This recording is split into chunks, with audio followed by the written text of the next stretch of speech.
This X-T1 has something missing that makes it modified. And welcome to Grandad's Reviews. And yes, there's something different about my X-T1. There's something missing from it. I've had a company called Infrared Camera Conversions in the UK here take the IR filter out of it.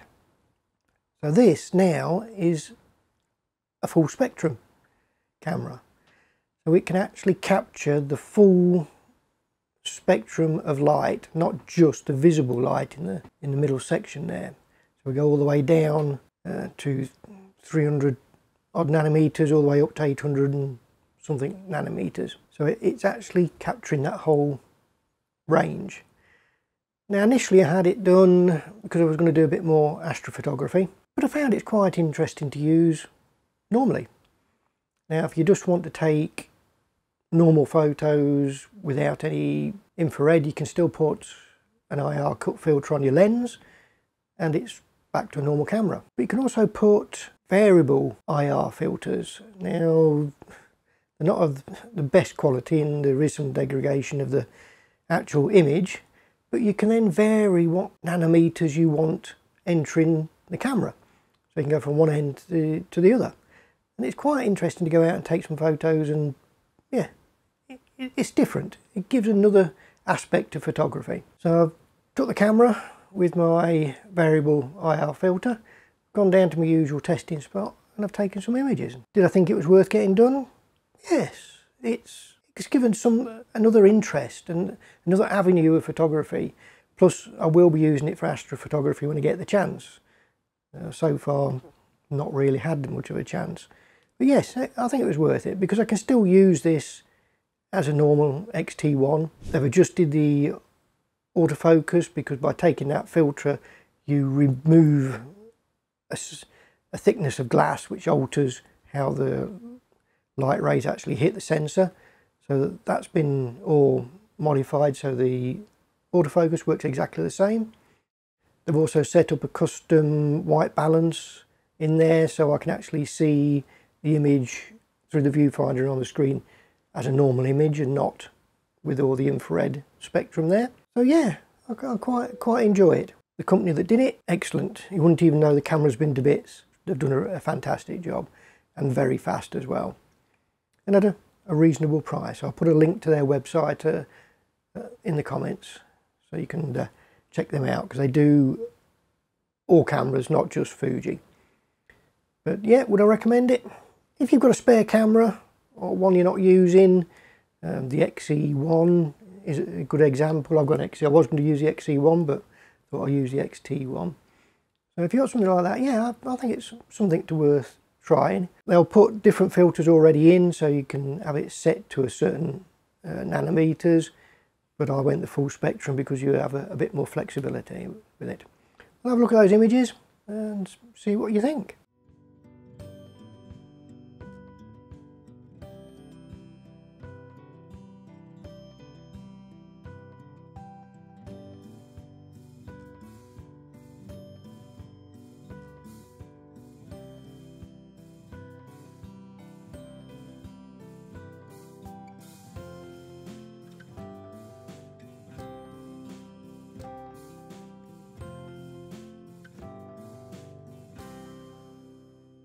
Right, so we're here at my usual favourite place for taking photos, and we've got my X-T1, and this is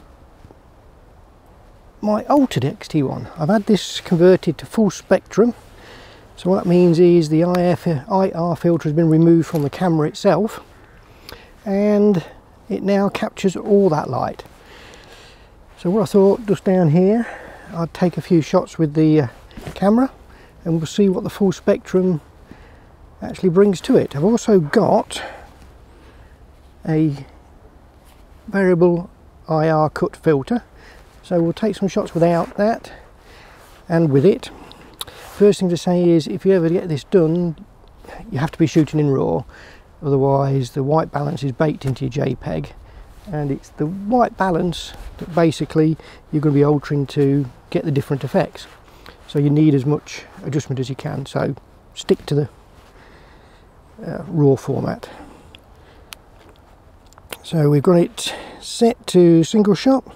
What I've also got on here is a custom white balance installed, because if I put it onto a preset white balance, let's say white balance auto, I just get a completely red image. Don't know if you can see that.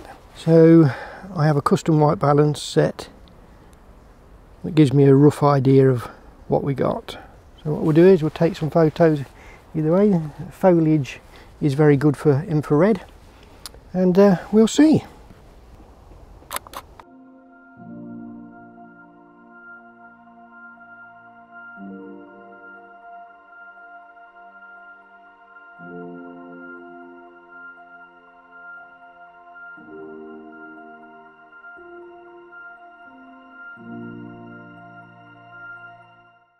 That will do now. I'll put the filter on.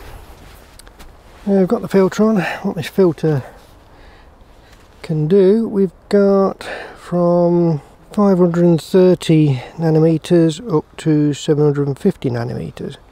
So we'll take some shots with the 530 nanometers, and then we'll take some in the middle, and we'll take some at the end.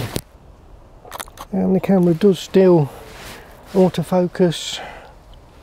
And what the company that did this, they put a glass filter over the sensor so that the autofocus will work properly. Otherwise the autofocus won't work how it should. Right, so that was at 530 nanometers, and we'll turn it to somewhere in the middle, so about there. We'll take some shots that way.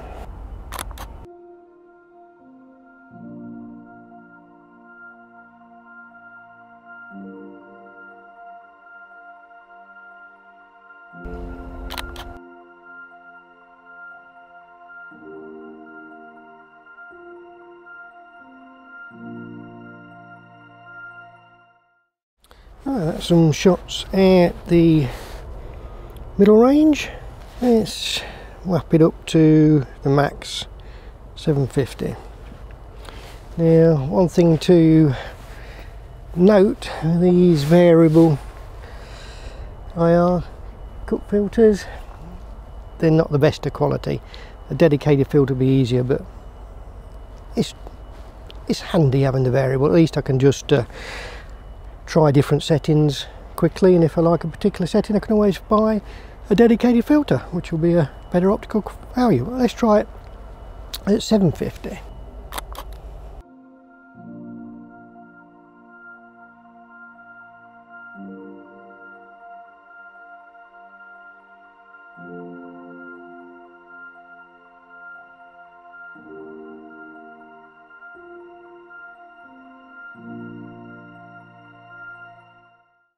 So there we go.